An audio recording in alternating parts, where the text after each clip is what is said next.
Muhammad Peggy Setiawan alias Peron, tersangka kasus pembunuhan Vina dan Eki di Cirebon, telah dibebaskan. Majelis Hakim Pengadilan Negeri Bandung membebaskan Peggy pada 8 Juli 2024 setelah permohonan pra-peradilannya dikabulkan. Penetapan Peggy sebagai tersangka ini dinyatakan tidak sah dan batal secara hukum. Memerintahkan kepada termohon untuk melepaskan pemohon dari tahanan. Dengan keputusan hakim ini, maka status tersangka Peggy Setiawan dicabut dan dinyatakan bebas. Lantas, apa yang akan dilakukan Polda Jawa Barat pasca Peggy dibebaskan? Pada 8 Juli 2024, Kabid Hukum Polda Jawa Barat, Kombes Nurhadi Handayani, mengatakan bahwa pihaknya belum mengetahui langkah penyidik setelah status Peggy ini bukan tersangka lagi.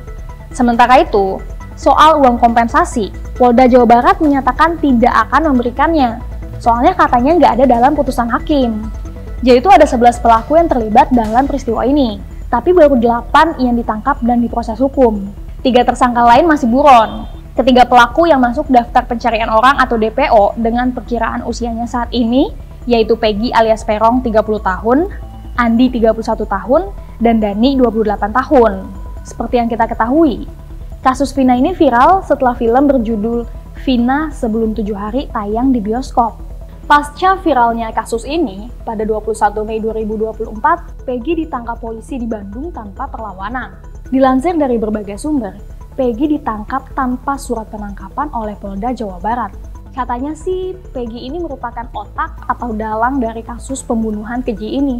Penangkapan sosok yang diduga Peggy ini juga viral di medsos. Tapi netizen melihat adanya keanehan. Soalnya ciri-ciri Peggy yang disebarkan sebagai DPO sangat berbeda dengan sosok Peggy yang ditangkap polisi. Netizen pun menilai polisi asal tangkap pasca viralnya kasus Vina ini. Banyak netizen yang simpati dengan sosok yang disebut Peggy itu. Pria berambut lurus ini merupakan korban salah tangkap polisi. Banyak netizen yang bersimpati dengan sosok yang disebut Peggy itu.